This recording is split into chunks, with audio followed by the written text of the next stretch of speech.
যে ব্যক্তির 5টা সন্তান থাকে সে কিন্তু কোটিপতি লাখপতি, কিন্তু তারপরে কিন্তু তারা কিছু করতে পারে, মেয়ে নাই। তাহলে চিন্তা করে দেখেন, মেয়ে নাই, এরা কিন্তু ভালো কিছু করতে পারতো, তারা যে কি করবে জানি না। প্রিয় দর্শক, ভালোবাসি আপনার জন্য আদম শেরপুর আছেন। তো এই মুহূর্তে একটা কন্টেন্ট দেখতে পাচ্ছেন, মানবিক কন্টেন্ট। আর হাতে টাকা থাকলে তো আমি সবসময় মানবিক কাজের জন্য আসলে প্রস্তুত।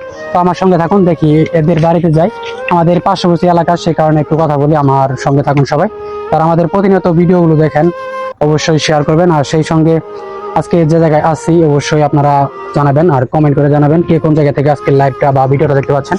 তো এই বাড়িতে কিন্তু আমি একটা মানবিক কাজ করবো, দেখা যাক, আপনারা অবশ্যই আমার সঙ্গে থাকবেন। আর জানেন যে দীর্ঘদিন থেকে আসলে পরিশ্রম, আসলে মানুষের কিছু কাজ, অবশ্যই বাড়িতে আছেন কেউ? তো আসলে এই বাড়িটাই আপনারা একটু দেখেন, বাড়িটাও একটু আপনার সঙ্গে শেয়ার করি, যে তাদের বসবাস, তাদের চলাফেরা, তাদের কিছু কাজ।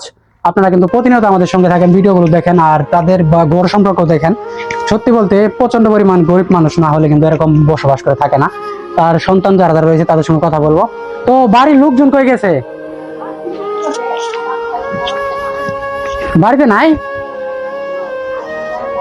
আপনি একটু গোসল করে রেডি হয়ে আসেন। তো ভিউয়ার্স, আপনারা জানেন যে এই বাড়িতে আমি কিন্তু দীর্ঘদিন থেকে আমার প্রতিবেশী বলতে পারেন, এটা কোনো মানবিক কাজ না, কারণ আমি দান করতে আসি নাই, যতটুকু দিতে যাচ্ছি আমার ইচ্ছা শক্তি রেখে, কারণ আমাদের প্রতিবেশী হিসেবে। তো তাদের বাড়ির একটু পরিবেশটা দেখতে পাচ্ছেন আপনারা, তাদের পরিবেশটা আপনারা দেখতে পাচ্ছেন, দেখেন সাইড দিয়ে আসলে তাদের ঘর বাড়ি, থাকা খাওয়া আসলে সব বিষয় নিয়ে। তো সঙ্গে থাকুন সবাই, একটু এইদিকে আসেন। আপনি আপনার কি হয়, এনে কি হয় আপনার? দেরি হয়? জামাই মারা গেছে? কই গেছে কই? এইদিকে আসেন, একটু বিক্রি করতে গেছে। তো যাই হোক ভিউয়ার্স, আপনারা জানেন যে প্রতিনিয়ত আমাদের কন্টেন্ট, আর আপনি একটু এইদিকে আসেন, মাথায় কাপড় দিয়ে আসেন।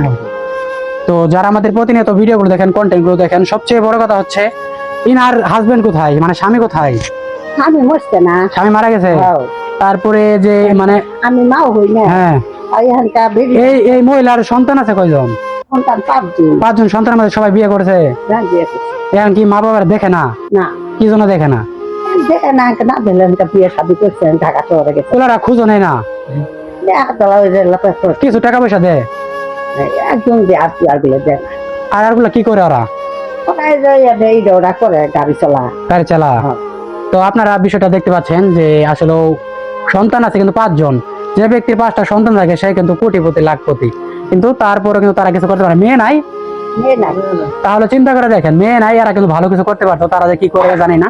তো তাদের উদ্দেশ্য বলছে মা বাবাকে অবশ্যই দেখতে হবে। আর সেই সঙ্গে জানেন যে দীর্ঘদিন থেকে আমি কিছু মানবিক কাজ করি, আপনাদের সঙ্গে কাজ করতেছি। আর আপনারা ভিডিও দেখেন বলে তো এগুলো টাকা ইনকাম করা যায়। আর আপনি কিছু বলার আছে, মানুষের কিছু সাহায্য পাওয়ার জন্য কোনো চেষ্টা করছেন? সাহায্য পেয়েছেন কারোর কাছে? মানে কিছু সাহায্য কেউ দেন আপনাদেরকে? তো আপনার মেয়ে থাকলে সবচেয়ে বেশি ভালো হইতো, কারণ আপনার মেয়ে নাই। আর হাত পাওয়া বস, সে কি করে মূলত, মানে ভিক্ষা করে চলে, আর কোনো মানে কিছু করতে পারে না। আর আমার পক্ষ থেকে আমি কিছু টাকা দিচ্ছি আপনাদেরকে, আর আপনি আজকে ইফতার করবেন আর আমাদের জন্য দোয়া করবেন, নাকি যেন আমরা আরো ভালো কিছু করতে পারি। দোয়া করেন আমাদের জন্য। হ্যাঁ, নামাজ পড়েন। তো মাশাআল্লাহ, আপনি অনেক ভালো মানুষ। তো যাই হোক, আজকে ভিডিওটা এই পর্যন্তই। ভালো থাকবেন, সুস্থ থাকবেন। দেখা হবে নেক্সট কোনো নতুন একটা ভিডিওতে। আজকের মতো এখানে বিদায়। আল্লাহ হাফেজ।